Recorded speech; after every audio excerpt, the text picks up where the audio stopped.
Bismillahirrahmanirrahim. Para ulama, para asatiz, wabil khusus Majelis Syifa'ul Qulub, Kiai Luqman, Pak Jinovi dan keluarga dan semua tim khidmat, begitu juga pengurus masjid Al-Amin, benar.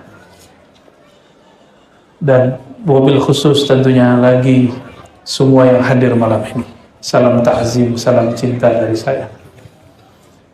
Kita, apalagi saya ini bukan orang suci, tapi berusaha mensucikan diri. Sebelum kita mengenal istilah dunia dan akhirat, kita harus mengenal dulu apa itu yang disebut ulama. Tapi sebelumnya, mari kita baca Al-Fatihah. Kita maharkan, kita bacakan. Semoga Allah membuka hati pikiran kita semua, membuang semua kebencian, hijab, supaya ilmu langsung masuk ke dalam kalbu.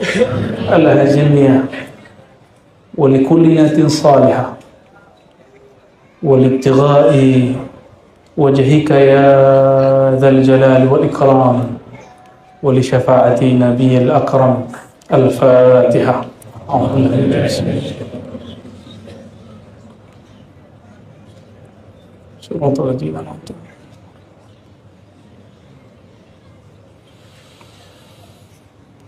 Ulama muncul beberapa kali di dalam Al-Quran. Ulama itu lafaz plural, lafaz jamak dari alim. Di Quran ada lafaz alimun, ada ulama. Guru saya almarhum Kiai Ali Mustafa Yaqub membedakan alimun ini orang yang alimnya biasa aja, sedangkan ulama kealimannya sudah masuk ke dalam qalbunya. Makanya dalam surat Fatir disebutkan innama yakhshallaha min ibadihil ulama. Yang benar-benar takut kepada Allah hanya, ini pakai hanya disebut ulama. Tapi di Quran surat Yunus juga ada ala inna awliya Allah la khawfun alaihim wa la hum yahzanun. Jadi dibedakan antara awliya dan ulama. Kalau ulama hanya takut kepada Allah, sedangkan awliya tidak ada galaunya, tidak ada gelisahnya, tidak ada kesedihan berarti di dalam dirinya. Kenapa bisa berbeda? Ada lagi yang di bawah ulama, yaitu tadi alimun. Di bawahnya muta'allim, orang belajar. Di bawahnya baru jahilun, orang jahil. Jadi jahil, muta'allim, ngaji, ya, yang hadir malam ini level 2 minimal. Sebagian ada yang alimun, sebagian ada yang ulama. Semoga sebagiannya ada juga yang aulia. Amin ya rabbal. Ini level-level orang berilmu kepada Allah. Orang jahil ini juga terbagi 2. Jahilun la yadri annahu jahilun, kata Imam Ghazali. Ada orang jahil nggak sadar dia jahil, maka dia mengomentari orang alim, suka menjelek-jelekkan orang alim, iri dengki kepada orang alim, berprasangka kepada orang alim. Kalau isi otaknya fulus, dia lihat ada majelis begini, apa yang dia bayangkan? Syifa'ul Qulub dapat duit jamaah berapa tuh? Itu yang ceramah dapat honor berapa tuh? Itu kalau otaknya si jahil ini fulus. Kalau otaknya popularitas, waduh, ini si ustadz ini cari popularitas ini. Syifa'ul Qulub nih kok ngundang-ngundang yang ustadz yang di YouTube mulu. Padahal ada kiai-kiai kampung. Semua salah sama dia. Semuanya salah. Ini jahilun la yadri annahu jahilun. Mereka ini yang disebut hasud. Orang yang hasad tapi tambah wawnya. Dia tidak hanya hasad dalam dirinya, tapi juga menghasut orang lain supaya sama dengan dirinya. Lalu menghukumi orang lain seperti dirinya. Nah, na'udzubillah min hadzal jahal. Kita minta ampun kepada Allah, berlindung, semoga Allah jaga saya dan kita semua dari kejahilan ini. Jangan bayangkan, anggap saja itu kita. Ada jahil, yadri annahu jahil. Ada orang jahil, sadar dia jahil. Orang ini naik ke level 2. Dia jadi mau ngaji. Yang paling ribet itu orang yang ilmu nanggung, tapi merasa ilmunya lebih. Sudah jadi ustadz, udah nggak mau ngaji, udah nggak mau duduk bersama santrinya. Ini yang repot. Orang-orang seperti ini, ilmunya mentok dengan apa yang dia baca. Karena dia merasa tinggi, ilmunya tidak akan nambah. Karena kolbu hanya akan bertambah ilmunya jika dia merendah. Dan makhluk yang paling merendah kolbunya adalah baginda Nabi Muhammad SAW. Itu sebabnya baginda Nabi Muhammad SAW setiap detik per detik ilmu masuk ke dalam kolbunya. Cuma tidak semua ilmu mesti dia kalamkan. Ada ilmu yang dia bagi kepada orang tertentu, tidak dia bagi kepada yang lain. Hadis Imam Bukhari dikalamkan oleh Sayyidina Abu Hurairah radhiyallahu ta'ala anhu. Nabi mengajarkanku 2 goni, 2 karung. Satu aku ajarkan, satu jika aku ajarkan, putuslah leher ini. Saya minta saran ke beberapa kiai dan habib. Selalu, kemanapun saya ingin menjadi murid mereka. Ada seorang habib, ada seorang kiai kalamnya, apa kata dia? Kamu jangan menceramahkan sesuatu yang buat orang awam bingung. Saya mengatakan, labbaik ya sayyidi, siap wahai habib. Tapi saya ketemu orang awam, dan saya gak mau bahas suatu ilmu itu, mereka nangis. Oh ternyata ulama itu sayang sama orang awam, habib sayang sama orang awam, khawatir orang awam bahas yang berat-berat. Tapi orang awamnya sekarang sudah canggih, nggak mau lagi bahas yang ringan-ringan, maunya bahas yang berat-berat. Saya mau nanya, malam ini mau bahas yang berat atau yang ringan? Nanti saya disalahin habib lagi, disalahin sama kiai, ini gimana nih? Ternyata berat tidak berat itu tergantung persepsi dan tergantung ciri-ciri, kata Ibnu Athaillah As-Sakandari. Allah izinkan engkau berbicara kalammu dipahami orang. Maka saya berdoa setiap selesai,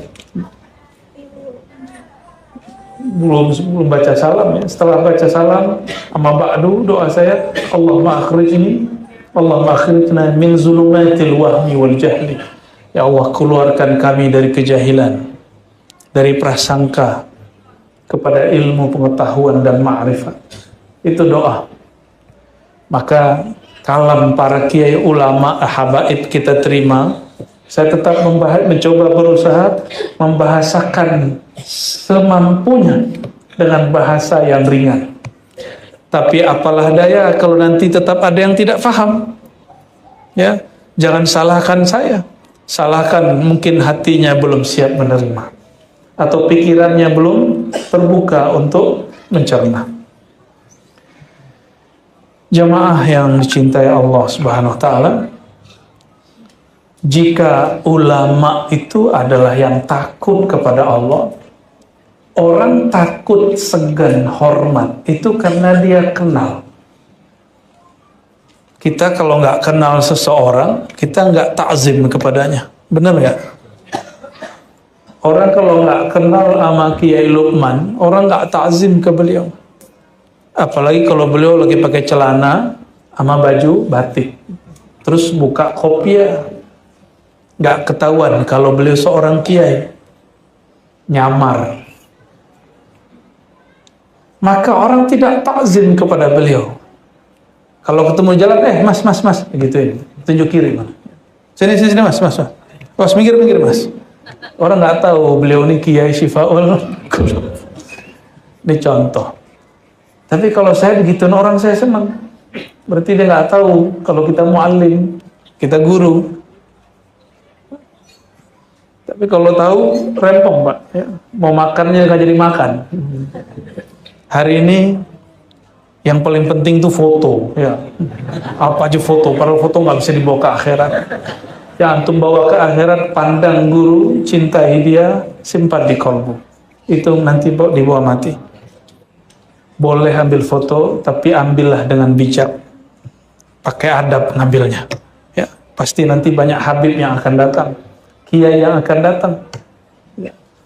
Kalau saya nggak pantas Pak di foto, saya banyak dosa. Ya, mungkin antum lebih suci daripada saya. Bapak Ibu yang makan Allah, ulama disebut ulama karena dia berilmu mengenal Allah. Itu sebabnya dia paling takut kepada Allah. Walam yakhsha boleh diartikan orang yang paling hati-hati terhadap Allah. Maka ulama itu menyaksikan jalalullah. Apa arti jalal? Keagungan, ketegasan. Allah Subhanahu wa taala itu punya ketegasan, itu jalal namanya. Sedangkan aulia menyaksikan rahmatullah, kasih sayang Allah. Kasyafnya kasyaf dalil, tersingkap bagi dia ilmu mengenai dalil. Dalil itu artinya petunjuk. Kalau aulia, kasyafnya bil madlul, mengenal yang disebutkan di dalam dalil.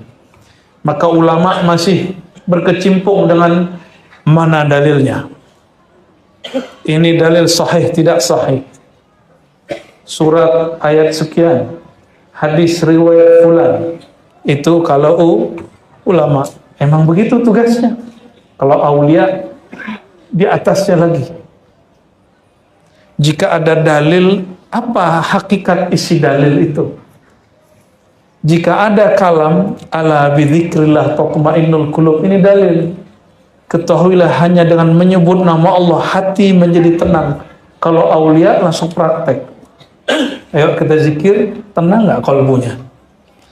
Jika ada orang zikir kolbunya tidak tenang, berarti kolbunya belum kenal dengan nama yang dia sebut. Nah, orang alim itu kenal dengan nama yang dia sebut. Kenal nama. Kalau aulia kenal yang punya nama. Itu lain lagi Pak. Beda ya? Beda. Lalu kalau masuk ke ulama dunia dan akhirat, berarti kita turun di level berapa tadi? Ada jahil, ada muta'alim, santri, ada alimun, orang yang intelek, ada ulama yang sudah masuk ke dalam kolbunya. Kalau aulia itu orang-orang ahli ruh. Jadi apa beda ulama dengan aulia? Ulama itu ahlul qulub, sedangkan aulia ahlul arwah. Beda, ya. Apa yang diketahui oleh ulama, alimun gak ngerti. Apa yang diketahui alimun, santri, muta'alim gak ngerti. Begitu juga naik ke atas, yang dikenal oleh para wali, kadang yang ulama pun gak tahu. Nah, tadi kembali lagi. Kapan seorang ulama itu disebut su? Ini bukan bab politik. Dia nggak tahu, terus dia tolak. Ini ciri pertama ulama su. Dia nggak ngerti, lalu dia tolak. Kalau nggak ngerti, cukup katakan apa? La adri. Ini kalam seorang wali kutub di zamannya, imam mazhab di zaman salafus saleh, guru ahli hadis, yang pertama mengumpulkan kitab yang menurut Imam Syafi'i paling sahih di zamannya sebelum ada Bukhari Muslim, yaitu Al-Imam Darul Hijrah yang bernama Imam Malik bin Anas. Imam Malik bin Anas radhiyallahu ta'ala anhu mengatakan, engkau mengaku tidak tahu, itu setengah ilmu. Kalau ada orang mengaku tidak tahu, berarti dia akan cari tahu. Tapi kalau ada orang semua yang dia tahu, dia gak akan pernah lagi mau duduk di majelis. Jadi mengaku tidak tahu itu bagian dari ilmu, nisful ilm. Tapi ingat, baru separuh ilmu, belum ilmu loh ya. Kalau semua hal nggak tahu, itu namanya nabung separuh ilmu. Jamaah yang melakukan Allah, tidaklah aib orang ngaku tidak tahu, nggak aib. Tapi ciri-ciri ulama su berkalam, berkomentar untuk hal yang dia nggak tahu. Ulama ini juga sama seperti dokter spesialis, ada spesialis jantung, ada paru-paru, ada bedah, macam-macam. Ulama juga seperti itu. Ada ulama ahli fiqih, dia tidak begitu menguasai ilmu aqidah. Tapi adakah dokter ngambil 2 spesialis? Ada nggak? Ada ya. Saya ketemu ada dokter ngambil 3 spesialis. Sama, ada ulama punya 3 spesialis. Di kemampuannya bisa memahami 3 ilmu sekaligus. Bisa, boleh. Di zaman-zaman dulu banyak ulama begitu. Namun tidak semua. Hari ini dokter itu cuma 1 bidang. Dia kalau ingin pakar, dia harus ngaji lagi di luar. Apa maksud saya berkalam begini? Kadang ulama ini kalau sudah dikiaikan orang, sudah 1 derajat duduk di atas orang seperti ini, sudah nggak mau lagi merasa tidak tahu. Jika ada pertanyaan, semuanya mau dia jawab. Ciri-ciri orang-orang ulama sufi yang kedua, semua pertanyaan dia jawab. Orang nanya berpolitik, dia bukan ahli politik, dijawab. Ada yang protes, Ustadz, wah, Ustadz mau diajar sama jamaah nih. Apa kata si jamaah? Islam tidak terpisah dari politik. Wah, yang ngomong siapa? Jamaah. Yang diceramahin siapa? Ustadz. Enggak ngaca dia. Enggak ngaca dia. Islam tidak terpisah dari politik. Betul, secara hukum Islam mencakup persoalan politik. Tetapi kecenderungan politik, partai politik gak ada urusannya dengan Islam. Maka disebut ulama su bukan berarti ulama partai A. Apa memang gitu kalau di sini? Kalau partainya B berarti dia ulama dunia. Kalau partainya C ulama akhirat. Ada nggak hadisnya? Misalnya Nabi bersabda, man kana hizbuhu hizba bla bla bla bla bla. Siapa yang partainya partai A B C D, fahuwa min ulama'il akhirah. Dia ulama akhirat. Ada nggak hadisnya, Kiai? Nggak ada. Tapi gorengan ini berhasil beberapa tahun yang lalu. Mau diulang lagi? Kawan dengan kawan, ustadz dengan ustadz, jamaah kurang ajar sama kiai, itu terjadi beberapa tahun lalu. Kawan kita habis ceramah, mau ke motornya, ke mobilnya, dikelilingi oleh jamaah yang tidak senang dengan kalamnya, cuma kena beda partai. Karena si ustadz nggak mau cenderung kepada A dan B. Gorengannya dahsyat. Jadi istilah ulama dunia akhirat pun sudah dipolitisasi. Yang punya istilah ini dulu namanya Imam Abu Talib Al-Makki dalam kitab Qutul Qulub. Lalu disempurnakan, dilengkapi oleh Imam Abu Hamid Al-Ghazali dalam Ihya Ulumuddin Jilid 1. Gak ada urusannya dengan politik. Saya cek, baca berulang kali, gak ada. Gak ada sama sekali. Maka ulama dunia atau ulama akhirat itu bisa saja dia di partai A, bisa saja di partai B, bisa dia anti partai A, bisa dia anti partai B, bisa dia pro kepada penguasa, bisa dia anti penguasa. Ternyata ulama dunia itu sederhana. Di kolbunya ada dunia. Dunia itu 2, materi, imateri. Nih pelan-pelan. Dunia ada 2 masalahnya, materi fulus. Kekuasaan materi nggak? Bukan, imateri. Popularitas. pengikut. Kita berpikir ulama akhirat itu mestinya nggak pro kepada fulan, harus anti fulan. Itu kan menurut antum. Tapi Ghazali nggak ngomong begitu, Utsyairi nggak ngomong begitu, ulama-ulama terdahulu nggak ngomong begitu. Bisa jadi orang yang anti penguasa supaya kekuasaan popularitasnya, hati-hati. Ada kekuasaan popularitas, sultatus syuhrah, pengaruhnya supaya stabil di jamaahnya, maka dia kemudian anti kepada siapa kek, partai apa kek. Itu juga bagian dari ulama ulama dunia, karena dia sedang mempertahankan popularitasnya di jamaahnya. Ini sudah keluar dari konteks-konteks yang ada, ya. Jadi dunia isinya apa? Dua aja, materi, imateri. Kalau materi, fulus. Kalau imateri, kekuasaan, popularitas, pengikut.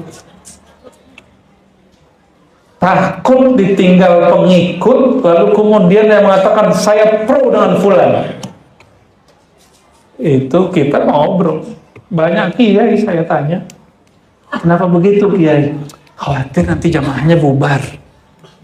Loh, kiai takut sama jamaah toh, dalam hati saya. Kok kiai takut sama jamaah? Kalau kiai takut sama jamaah, terus jamaah harus sungkan sama siapa? Kalau kiainya sudah hubbud dunya, terus jamaahnya nanti hubbu siapa? Siapa lagi yang mengajarkan mereka bahwa ilmu itu kalau pahit juga nggak ada masalah kita sampaikan. Ilmu itu kadang harus pahit. Kalau kolbu berpenyakit, syifaul qulub. Sejak kapan obat itu manis? Sejak kita waktu kecil dulu, kalau sakit dikasih obat manis ya. Tapi obat yang asli manis apa pahit? Pahit. Maka nikmati pahitnya kalam ulama, meskipun sakit di sini, terasa goncang dalam hati, nikmati itu. Itu akan menyehatkan kolbu. Maka sebelum masuk ke kitab, nanti saya ambil dari kitab Hikam nomor 35 kalau di kitab saya, tentang ulama dunia dan ulama akhirat. Bahwa ulama dunia dan akhirat bisa saja dia pro fulan, anti fulan. Bisa jadi di kalangan pemimpin A ada ulama dunia, ada ulama akhirat. Bisa jadi di kalangan yang anti pemimpin A ada ulama dunia, ada ulama akhirat. Hati-hati dengan pakaian-pakaian ini, ya. Kita masuk ke kitabnya. Di nomor 35 ada kalimat aslu kulli ma'siyatin wa ghaflatin wa syahwatin ar-ridha 'anil nafs. Imam Nutailah Sekandari qaddasallahu sirrahu mengatakan, pokok semua maksiat, kelalaian dan syahwat adalah engkau meridai kehendak nafsumu. Wa aslu kulli ta'atin wa yaqzatin wa 'iffatin 'adamur ridha min kanha. Sebaliknya, asalnya taat, asalnya kesadaran, asalnya kehormatan diri itu ada ketika engkau tidak meridhai keinginan nafsu. Ini basic ulama dunia dan akhirat. Apa kalam yang berkaitan? Kalimat setelahnya. Wali an tashaba jahilan la yarda an nafsihi khairul laka min an tashaba aliman yarda an nafsihi. Engkau berguru, berkawan, berkelompok dengan orang yang menurutmu dia jahil, menurut orang dia jahil, tapi dia tidak meridhai hawa nafsunya. Itu lebih baik daripada engkau bergaul dengan orang yang dianggap alim, intelek, kiai, habib, anggapan orang nih, tapi dia mengikuti hawa nafsunya. Nafsu pengennya dunia. Apa isi dunia tadi? Materi, imateri. Kalau orang kerja, awalnya ingin gaji. Tapi kalau sudah masuk kerja, ada yang sifatnya imateri, yaitu posisi. Kita udah kerja, tahu-tahu kita tidak dipromosikan, kita nggak naik-naik, tidak dipindahkan ke tempat yang lebih tinggi menurut nafsu. Itu tersiksa juga. Coba tanya semua orang yang bekerja, yang dia mungkin pegawai, karyawan, mungkin dia pejabat, mungkin dia anggota TNI, Polri, sama semua. Saya juga pernah ngantor kok. Saya juga pernah masuk ke dunia seperti itu. Tersiksa. Kawan diajak rapat, kita nggak diajak rapat. Tersiksa itu. Kita yang buat proposalnya, kawan kita yang dapat nama. Itu tersiksa itu. Sering ada yang begitu nggak? Ada. Yang ngomong tuh pengalaman semua itu Pak Haji. Berarti mah harus diobati kolbunya ini Kiai.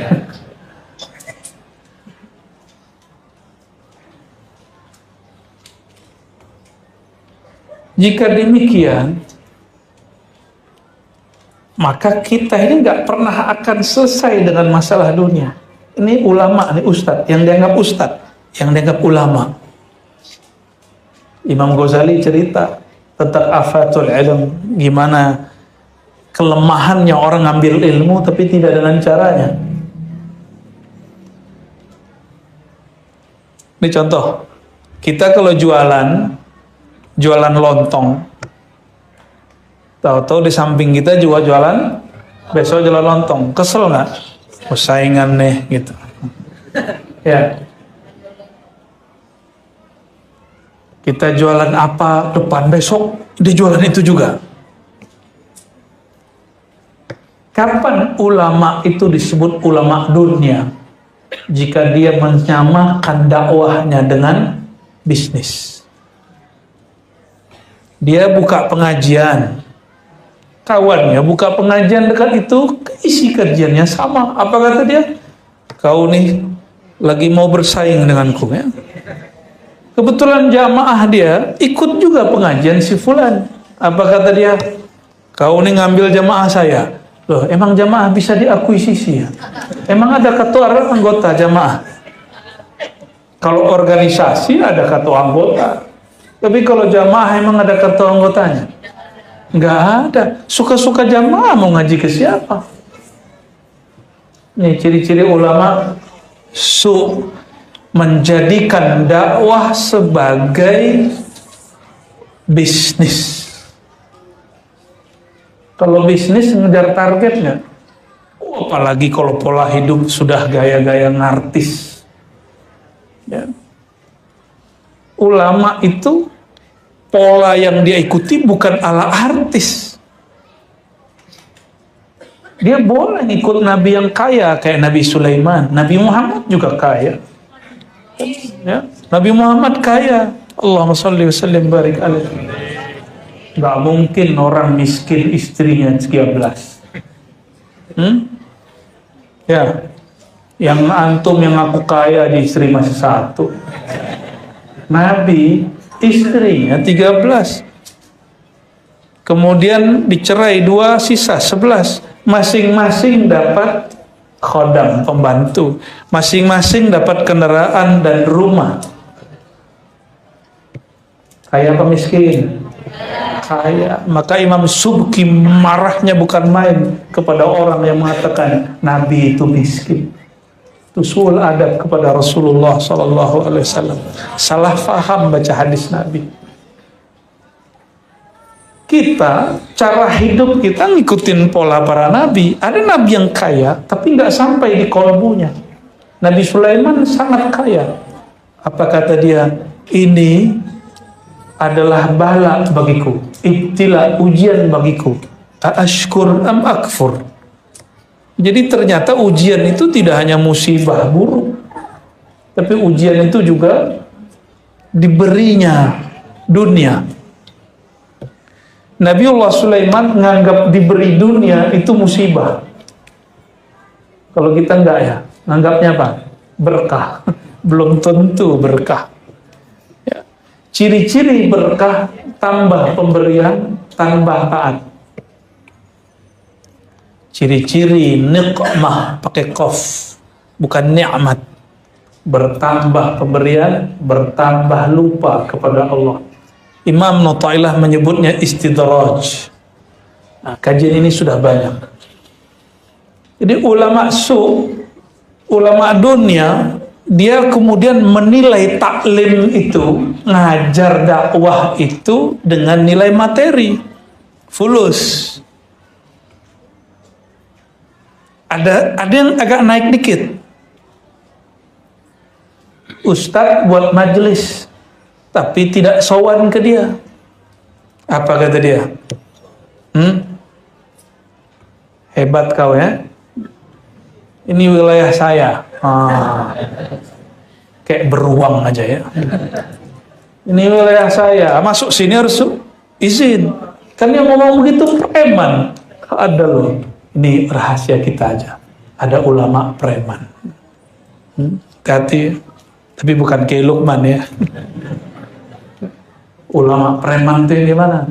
Kalau ada ulama baru datang atau orang buka majelis baru, apa kata dia? Ente buka majelis tanpa izin. Saya si penguasa sahibul wilayah. Ya salam. Coba dia berkaca ke Imam Ghazali. Imam Ghazali dulu mengalami hal itu. Dia nggak bisa tenang kalau ngeliat ada orang ngajar ilmu yang sama dengan dia. Awal-awal. Dia nggak bisa senang jika ada orang muridnya Ghazali ngaji ke orang itu. Dulu Imam Ghazali nggak senang, stres, iri dan dengki. Akhirnya karena dia ulama, mainannya dalil. Carilah dalil untuk menjelek-jelekan orang itu. Inilah ngerinya ulama dunia. Apa ciri berikutnya? Sudah dihitung belum berapa dari tadi? Ada yang nulis nggak? Aduh, ilmunya kayaknya sudah hebat, nggak ada yang nulis ya. Kena marah mulu ya. Ulama dunia menggunakan dalil-dalil suci untuk kepentingan apa? Pengaruhnya. Untuk kepentingan hubbud dunianya, popularitasnya. Untuk menyerang orang yang beda faham dengan dia. Kita boleh mengkritisi, tapi nggak boleh kemudian menyerang. Itu lo beda. Mengkritik itu beda lagi dengan menasihati. Beda nggak? Sekarang itu umat nggak bisa bedain. Dia mencaci maki disebut menasihati. Dia menghujat disebut kritik. Sejak kapan menghujat itu disebut kritik? Mau nggak dikritik orang, Bapak Ibu? Di depan orang lain mau nggak? Dikritik orang depan orang lain. Baper antum kalau nggak biasa. Mau nggak direndahkan orang di depan orang lain? Mau nggak? Bawain ke diri kita.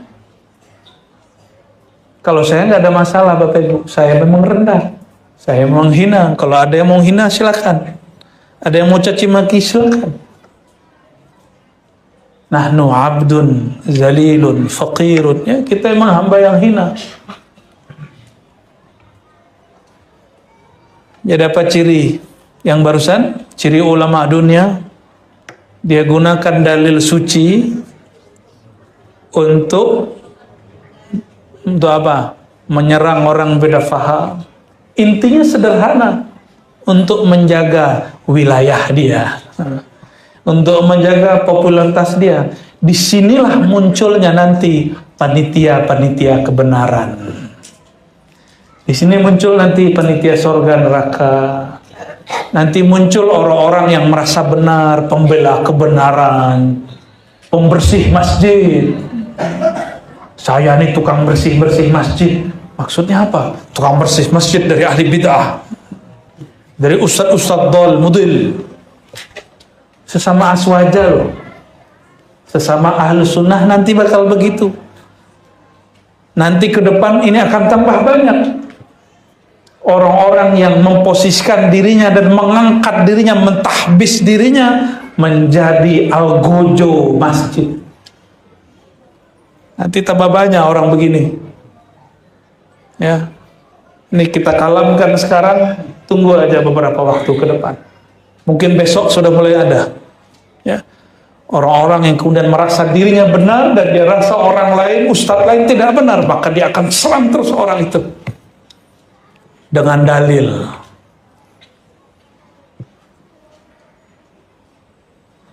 Udah mulai muncul, ya. Serius banget ya.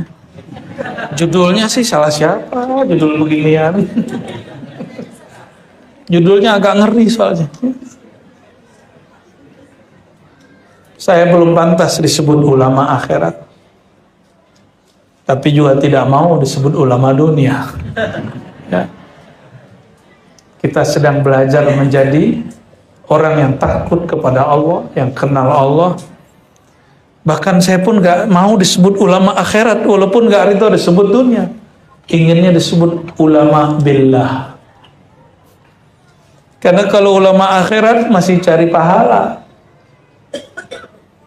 masih bahas surga, masih bertransaksi untuk alam akhirat. Sedangkan zuhud itu ada dua. Ada zuhud dari dunia, ada yang kedua az-zuhdu anid dunya wal akhirah. Zuhud dari dua alam, alam dunia dan akhirat. Itulah az-zuhdu al-haqiqi, zuhud hakiki yang disebut oleh Nabi Muhammad SAW. Izhad fid dunya yuhibbukallah.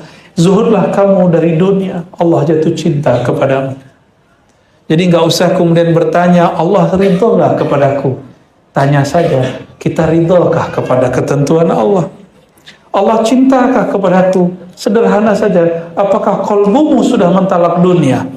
Tubuh ini dia berkait dengan dunia, dia tidak boleh mentalak dunia, tapi kolbu tidak boleh sedikit pun bersentuhan dunia, apalagi kawin dengan dunia. Dia mesti talak 3. Kolbu, sungguh malang, sudahlah hidup susah, hati penuh dunia. Sungguh beruntung orang yang kolbunya jauh dari dunia, tapi lahir batinnya dipenuhi fasilitas dunia. Dunia makhluk atau bukan? Kalau makhluk, dia patuhnya sama siapa? Penciptanya. Maka jalan satu-satunya, penuhi kolbumu dengan nama pencipta dunia.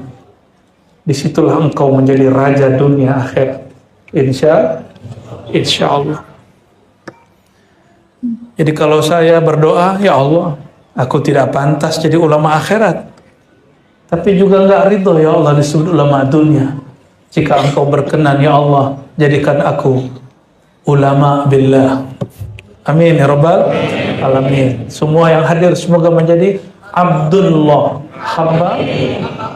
Ulama billah itulah Abdullah, hamba hakiki kepada Allah Subhanahu wa taala. Gimana ngantuk? Kata Imam Nu'taillah, masih disebut alimkah orang alim jika dia mengikuti nafsunya? Nafsu orang awam ini dibagi 2. Ada nafsu hewan ternak, ada nafsu hewan buas. Nafsu hewan ternak, di mana ada fulus dan makanan, dia tunduk ke situ. Maka kalau ingin mengumpulkan abna'ud dunya, orang-orang yang cinta dunia, kumpulkan saja orang dengan iming-iming fulus. Selesai. Tapi orang-orang abna'ul akhirah, orang-orang ahli akhirat, dia bukan karena angka-angka, tapi karena as-sawab indallah, balasan dari sisi Allah Subhanahu wa taala. Malam ini berkumpul bukan karena ada dana BLT kan? Enggak ya? Kan enggak ada bagi-bagi, bukan juga karena ada makan malam. Ya. Bukan karena mau makan malam, karena belum tentu juga panitia menyediakan makan malam. Tapi saya yakin yang hadir malam ini karena dimensi dirinya sudah masuk ke dimensi kolbu. Kolbu bukan makan nasi, bukan makan duit. Dia makan nama-nama Allah. Dia memakan nur Allah Subhanahu wa taala. Dia menyantap keindahan-keindahan ajaran Allah Subhanahu wa taala. Ya, ini husnuzon saya, semoga ya.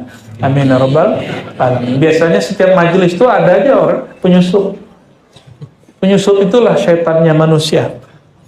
Dia manusia tapi dalamnya setan. Yang dia cari cuma satu, nunggu kapan si ustadz salah ngomong. Serius, itu setan manusia, Pak. Maka ciri ulama dunia yang berikut, dia hadir di majelis ilmu tapi jadi juri. Dia dengarkan kajian-kajian di sosial media tapi untuk mencari kesalahan. Itu cari ciri-ciri ulama ulama dunia. Kalau dia ulama akhirat, kata Imam Syafi'i, jika engkau ingin menasihatiku, nasihati aku 4 mata. Jangan nasihati aku depan orang lain. Jika engkau menasihatiku depan orang lain, jangan salahkan jika Muhammad bin Idris Syafi'i keberatan menolaknya. Malulah. Ya. Malulah pastinya. Ini Imam Syafi'i yang berkalam. Beliau sedang menyindir murid-muridnya yang sok pintar lalu mengkritisi di depan orang khalayak banyak. Dikira sok ilmiah. Dikira menjadi orang alim dengan begitu. Enggak. Orang yang arif bijaksana, dia mengkritisi dalam kesepian, kesunyian. Jika benarlah orang-orang ulama ini, dia mengkritisi, memberi nasihat, dia akan menasihati 4 mata. Atau dengan bahasa yang hanya dia dan orang yang dikritisi yang faham. Kalau benar dia ulama akhirat. Oh sekarang tuh enak, mau menghujat orang cukup buat channel. Ya, buat channel YouTube. Gampang sekarang. Gampang sekali ya. Maka saya minta ampun kepada Allah jika di dalam hati ada niat seperti itu. Ya. Nauzubillah min dzalik.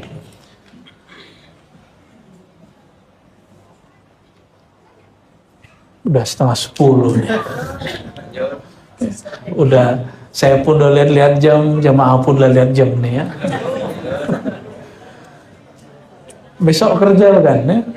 Kerja ya. Tapi kalau kolbu kenyang, kerja besok juga nyaman ya. Insya Allah. Ulama akhirat itu dia tidak materi di sini.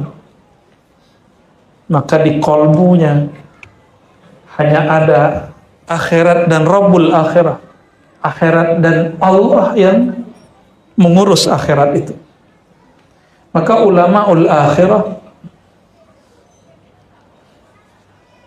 hidup dia hanya ingin mencari ma'rifatullah dan ma'rifatul akhirah, mengenal Allah dan mengenal hari akhirat, tempat nanti bertemu Allah sesempurna mungkin. Kenapa akhirat ini jadi penting?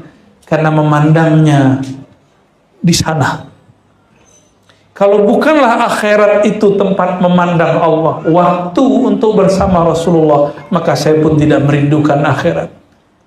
Jika bukanlah surga itu tempat untuk memandang wajhullah, maka saya tidak ingin masuk surga.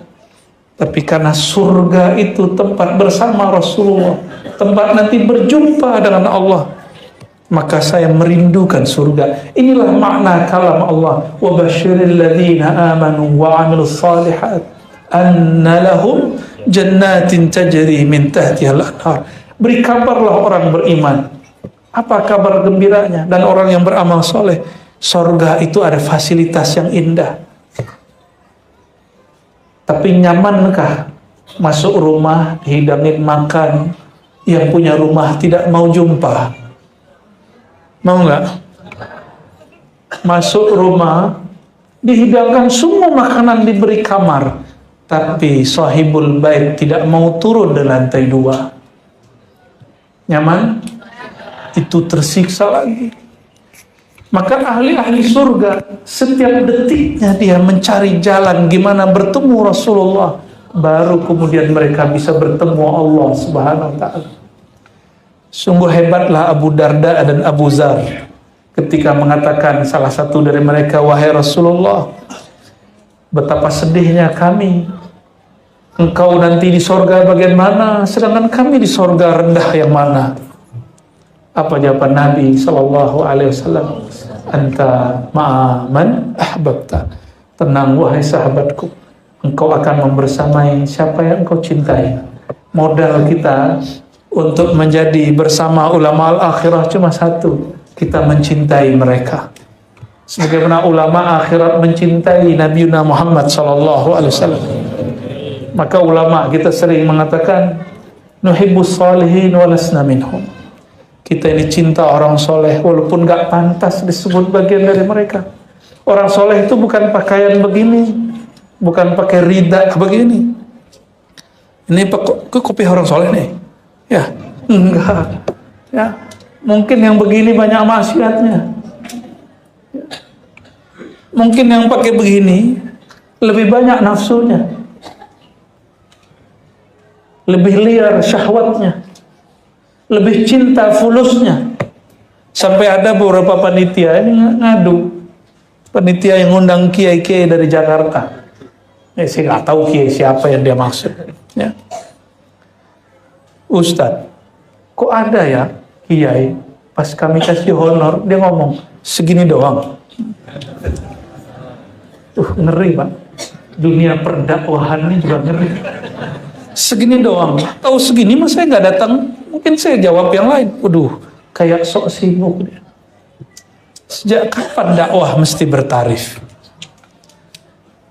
Ulama itu ada kaidah, idza utita fala tarud. Jika engkau diberi, enggak boleh nolak. Kalau bahasa ustaz tidak ada doa nolak rezeki, itu karena enggak hafal hadisnya aja. Saya hafal hadisnya. Idza utita fala tarud. Kalau engkau diberi, enggak boleh nolak. Tuh, lebih soleh begitu bacanya. Iya, cuma kalau enggak hafal hadis gimana ngomongnya? Enggak ada doa nolak rezeki. Kalau mengikuti spirit surat Yasin, ittabi'u malla, gimana ayatnya yang hafal surat Yasin? Ittabi'u malla yas'alukum ajr. Ikutilah orang yang tidak bertarif. Maka salah satu ciri ulama akhirat, dakwahnya tidak bertarif. Kenapa tidak bertarif? Mau antum tarifkan berapa nama Allah yang diajarkan guru? Ada nama Allah bisa ditimbang dengan duit? Nggak ada. Kitab hikam bisa dibeli, pemahaman hikam nggak bisa dibeli. Buku zikir al-asmaul husna bisa diborong, 1 lusin 2 lusin. Tapi pemahaman maknanya, makrifat membacanya nggak bisa dibeli. Maka orang yang mentarifkan dakwahnya dia sedang menghina Allah dan Rasulnya, nggak merendahkan ilmu Allah, itu nggak pantas. Kecuali, ini ada kecuali, dulu ada gurunya Imam Nasai membolehkan bacain sekian hadis, tarifnya sekian. Jadi dulu Imam Nasai itu kalau datang ke Syekh Fulan, dia harus nyediain dinar dirham dulu. Karena syekhnya mengatakan, saya udah gak sempat kerja gara-gara kalian, anak saya banyak, istri saya banyak. Kata si kiai, ya, maka tolong bantu saya. Ya. Nih kotak masukin. Maka setiap yang masuk, masukin sesuatu ke dalam kotak, baru duduk dalam majelis. Imam Nasai mengambil ilmu dari beliau. Seingat saya namanya Imam Yahya. Ya. Ada Ya'qub bin Yahya, apa Yahya bin Ya'qub, sudah lama kita nggak baca. Ini imam yang membolehkannya. Tapi beliau bukan sedang mentarifkan hadis, ingat. Dia cuma minta tolong. Tapi ini nggak jadi modus nanti nih. Saya nggak narik. Taruh alasannya gitu lagi ya. Nggak juga ya. Jamaah yang dicintai Allah Subhanahu Wa Taala. Bagaimana mungkin mau membayar nama Allah jika nama Allah itu ditimbang dengan langit dan bumi runtuh, kalah. Wala dzikrullah, ya, sungguh menyebut nama Allah, gimana ayatnya? Wala dzikrullahi akbar, sungguh nyebut nama Allah, apalagi yang punya nama akbar, lebih besar dari semua. Maka Nabi Musa dalam hadis yang sahih dan Hakim disebutkan itu berkalam kepada Allah, ya Rabb. Kan Nabi Musa ini gelarnya kalimullah. Ya Rabb, tolong ajarkan aku sesuatu yang istimewa. Lalu Allah mengatakan, Qul ya Musa la ilaha illallah. Bacalah wahai Musa la ilaha illallah. Apa kata Nabi Musa? Ya Rabb, la ilaha illallah dari zaman Nabi Adam juga ada orang pada tahu. Iblis juga tahu maksud Nabi Musa. Lalu Allah menjawab, ya Musa, jika engkau timbang lafaz la ilaha illallah yang ada lafaz Allahnya dengan langit dan bumi, maka langit dan bumi lebih ringan daripadanya. Lafaz Allah itu lebih berat daripadanya. Jadi kolbu kalau belum ada nama Allah, ketemu amplop kalah dia. Itu dunia materi. Ada dunia pengikut. Ketemu jamaah bisa bentak ustadz, langsung takut, ciut dia. Saya husnuzan, ustadz kiai yang gak mau menyebut istilah kajiannya tasawuf, mungkin siasatud dakwah atau fikih dakwah, ya, fikih dakwah supaya dakwahnya diterima. Tapi tidak sedikit mereka yang takut disebut zindiq, takut disebut sufi jahil, takut disebut sesat karena ngajarin tasawuf. Itu banyak, bener gak Kiai? Banyak sekali. Takut nanti dituduh kelompok sebelah mubtadi', ahli bid'ah. Akhirnya kalau nyebut nama Nabi Muhammad malu baca Sayyidina, karena nggak ingin disebut bermanhaj salah oleh kelompok sebelah. Ini terjadi. Ternyata itu bagian dari riya yang bukan khafi tapi akhfa. Jadi riya itu ada 3, jali, khafi, akhfa. Riya yang syirik yang jelas kita sudah tahu. Ada syirik yang khafi. Itu riya, ingin dipuji, ingin disebut orang alim, orang soleh, ingin disebut donatur hebat, melihara jenggot biar disebut pemelihara sunnah. Celana jingkrang silakan, tapi bukan karena ingin disebut bermanhaj ABCD. Ya, bawa tasbih supaya disebut ahli zikir.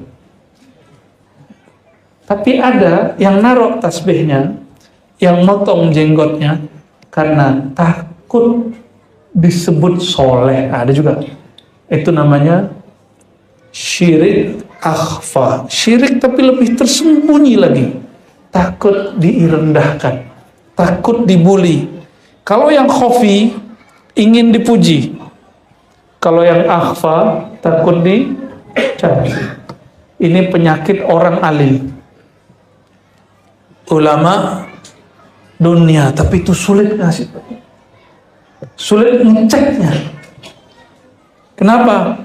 Karena ini tidak bisa dilihat kasat mata. Dia bukan lagi khafi tapi akhfa, nggak ketahuan kecuali ahli qalbu yang tahu.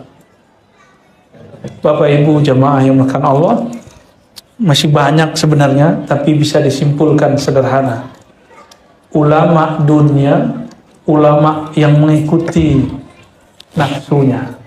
Nafsu kiblatnya ke dunia, Ulama akhirat, ulama yang mengikuti kolbunya. Kolbu kiblatnya Allah. Itu gampangnya.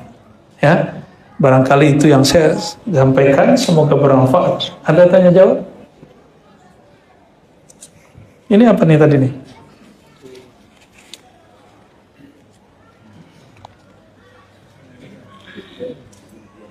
Oke, dibacain.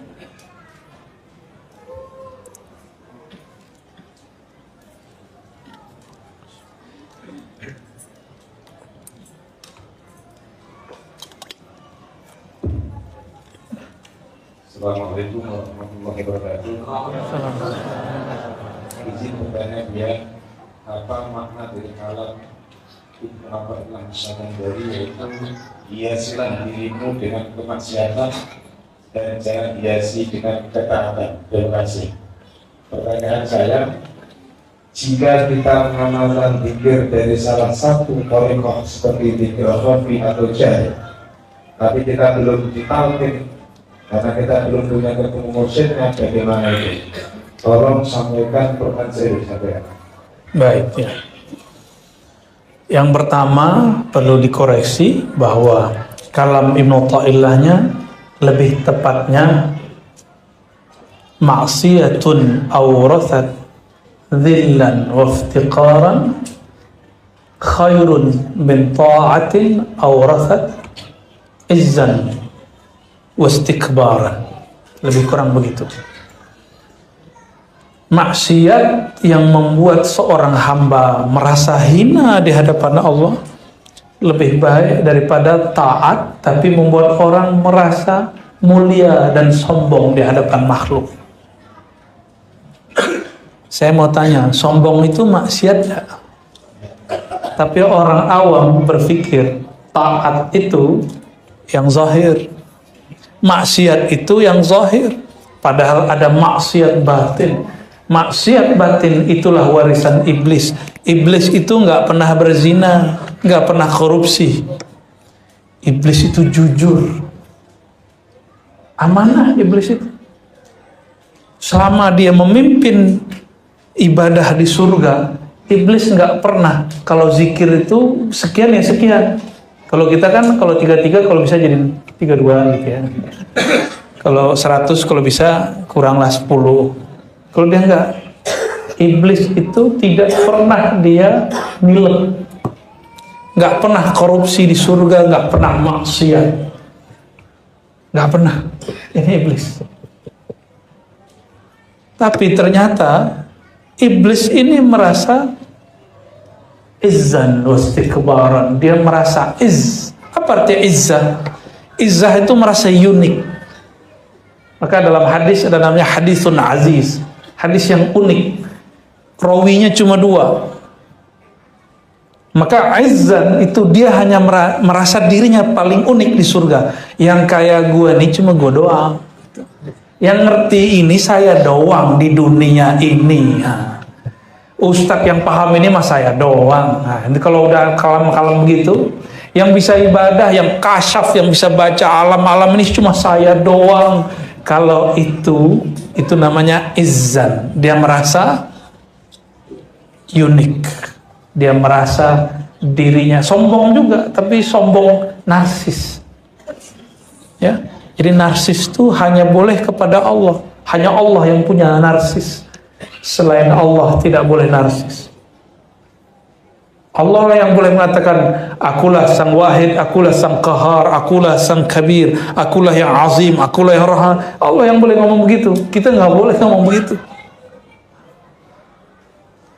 Jadi nggak usah juga ngomong nih Bapak Ibu kan, saya ikhlas gitu ya. Ngomong ikhlas kok ngomong. Nggak ria kok nggak ria. Sama kayak orang ngomong, ini rahasia loh. Kayak tadi. Setiap kali ketemu orang ini rahasia loh, ada 100 orang di rahasia. Namanya rahasia umum ya. Orang yang maksiat secara zahir menghantarkan dia kepada tobat. Orang tobat itu dia mengaku salah, merasa hina. Orang begini lebih baik daripada yang sok taat lalu merasa unik dan sombong. Boleh juga kita artikan dengan kalam lain. Orang jahil yang merasa dirinya hina lebih baik daripada orang alim yang merasa sok alim. Sama dengan itu. Ini bukan nyuruh maksiat loh ya. Nggak ada. Itu nggak ada kalamnya nyuruh maksiat, nggak ada. Dulu kamu maksiat lalu kamu merasa hina sampai hari ini, lebih baik daripada dulu kamu taat lalu kamu merasa sesuatu, merasa soleh sampai hari ini. Nah, itu maksudnya. Lalu kalau kalimat hiasi itu yang ada zayyin nafsaka bidzulli atau bidzillah. Hiasi dirimu dengan kehinaan. Zayyanakallah bil'izzah. Allah akan menghiasimu dengan keperkasaan, kemuliaan. Itu emang ada lafaznya. Ya. Hiasi dirimu dengan kehinaan basyariyah, Allah akan muliakan engkau dengan sifat-sifat rububiyah. Maka wali-wali Allah itu dibuka isi kolbunya, isinya nama Allah, sifat Allah. Nama Allah, sifat Allah. Alam ini, kata Imam Mu'ta'ilah, itu semuanya ada nama Allah yang menjadi kunci di sana. Tidak ada satu biji zarah pun kecuali ada nama Allah di situ yang berpengaruh ke benda itu. Maka siapapun yang nama Allah ada di kolbunya, semua benda takluk kepadanya. Tapi kalau benda itu ada di kolbu, sudah, dunia nggak takluk ke kita. Kita diperbudak dunia. Ta'iba abdud dinar, ta'iba abdud dirham. Sungguh lelah para pemburu dolar, pemburu rupiah. Meskipun dia seorang ustadz ataupun kiai, apalagi cuma seorang karyawan dan pegawai. Ustadz aja kiblatnya fulus, itu dakwahnya capek. Kalau ceramah mikir-mikirin, ntar diberi amplop 8 itu. Ini pengalaman saya. Pengalaman saya sebelum ketemu ilmu zikir, ilmu ma'rifatullah, sebelum dihina sama guru, sebelum dididik sama masyayikh, sebelum diinjak-injak ego kita oleh mereka, tapi kita terima. Jadi syarat jadi murid, terima kalau guru kita ngata-ngatain, guru kita didik. Sukses tuh murid ntar. Tapi kalau sudah merasa tidak mau dihina, nggak mau dikata-katain sama guru loh ya. Coba lihat, santri yang dulu durhaka sama kiainya itu nggak ada yang jadi ulama satupun. Benar nggak kiai? Ya, ini para santri ini saksi. Kalau dia dulu pernah durhaka di hatinya kepada gurunya, ilmu yang ngajar gurunya nggak satupun dia akan ingat. Kalaupun ingat nggak manfaat. Hurimat anhul barakah wal manfaat. Pasti keberkahan manfaat hilang dari dirinya. Ya, carilah guru lain. Ya, carilah guru lain. Malam ini tersinggung nggak? Tersinggung juga nggak apa-apa. Yang penting terima nggak? Ya, terima ya, alhamdulillah. Ya. Yang kedua tadi apa? Mengamalkan zikir, kenapa? Mengamalkan zikir salah satu thariqah. Tapi belum talqin. Oke, baik. Zikir itu tidak mesti masuk thariqah. Namanya disebut dengan aurat ammah, wirid-wirid umum seperti zikir maksurat, ratibul haddar, ratibul attas.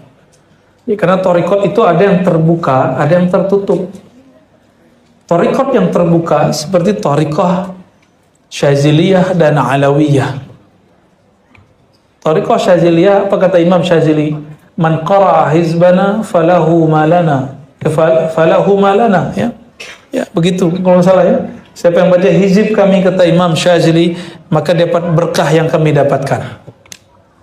Dalam thariqah Alawiyah lebih dahsyat lagi, nggak perlu ijazah-ijazahan, nggak perlu talqin. Yang mau amal rotib amalin. Cuma orang yang tidak berguru, bermursyid, berisanad, istiqomahnya terputus-putus karena dia tidak punya keberkahan guru. Berguru itu bagian daripada merendahkan diri di hadapan Allah. Maka orang-orang yang berguru biasanya nur yang ada di dalam dirinya akan cepat tumbuh. Kenapa dari dulu bertahun-tahun zikir nggak berbuah, tumbuh aja nggak, apalagi berbuah? Karena nggak pernah mau berguru. Mau jadi petani tapi tidak belajar kepada petani sebelumnya, nanam-nanam sendiri aja, nggak tahu kapan ngairin padi, kapan ngasih pupuk. Walhasil apa yang terjadi?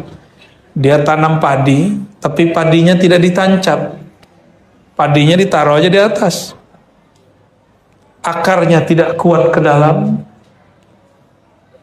Ketika mulai tumbuh berbuah, buahnya langsung memberi beban kepada batangnya, patah sebelum matang. Itulah yang terjadi pada orang-orang yang tidak mau berguru. Belum hasil dia sudah berhenti berzikir.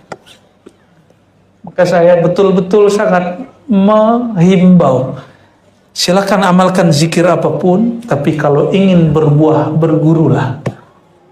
Ingin berbuah zikirnya, ada efek ketenangan di kolbu, keberkahan dunia akhirat, punya guru, punya mursyid. Apakah mesti ke talqin? Enggak. Ada wirid pakai talqin, ada tidak. Kalau zikir khafi, zikir jahar, itu pakai talqin. Tapi kalau zikir am seperti Ratibul Haddad, Ratibul Attas, itu enggak mesti pakai talqin, silakan diamalkan. Tapi saya sampaikan, maksurat itu terbagi dua. Ada maksurat yang dikenal orang awam, maksurat Imam Syekh Asy-Syahid Hasan Al-Banna. Ada maksurat yang dikenal di kalangan ulama dan santri, Ratibul Haddad, Ratibul Attas, Hizib Bahar, Hizbul Bar. Ya, itu maksurat juga. Apa arti maksurat? Zikir yang diwariskan dari ulama. Ada yang dari wali, ada yang nyambung ke Rasulullah Sallallahu Alaihi Wasallam. Maka saya menyarankan carilah mursyid. Di Batam ini banyak, ya, di Batam ini banyak. Sangat dianjurkan bermursyid kepada guru yang ada di satu tempat, supaya tarbiyahnya gampang. Tapi kalau modal banyak, silakan, ya, cari guru seberang. Adabnya murid mendatangi guru. Jadi kalau mau talqin, adabnya apa? Datangi guru. Adabnya. Tapi kadang guru pemurah. Dia nggak didatangi, dia datangin murid, dia talqin muridnya. Cuma ada guru antara pemurah dan pelit. Untuk apa bagi-bagi biji kalau bijinya nggak ditanam? Maka dia lihat dulu. Kalau ini muridnya kolbunya sudah gembur, dia talqin walaupun si murid tidak datang ke rumahnya. Nah, guru seperti ini beruntung kalau punya yang begitu, ya. Berdoalah dapat guru yang begitu, ya. Dia mau bagi-bagi sebanyak itu yang dibagi, pasti di antara 110 jadi kan gitu. Kan ada juga begitu kan? Itu ilmu marketing namanya, ya. Kenal. Di antara yang kenal kan dibagi-bagi kertasnya, selebarannya. Paling 10 orang nyantol kan lumayan. Ada juga kiai mursyid yang begitu, ya. Nah, itu terserah kearifan mereka. Bapak Ibu yang makan Allah, maka man la syaikha lahu fa syaikhuhu syaitan. Yang tidak berguru dalam zikir utama, zikir khafi, zikir jahri, saya khawatir mursyidnya nanti berubah menjadi syaitan. Ya, nanti ngomong-ngomong sendiri, ya. Senyum kan ibadah. Kalau senyum-senyum sendiri majnunah namanya. Khalas, sudah cukup, ya. Sudah mau jam 10 juga. Bapak Ibu yang makan Allah, kita berdoa dan doakan saya dan para guru-guru kita semua, semoga kami menjadi ulama billah. Amin. Minimal ulamaul akhirah. Kami tidak pantas jadi ulama akhirat, tapi tidak mau juga jadi ulama dunia.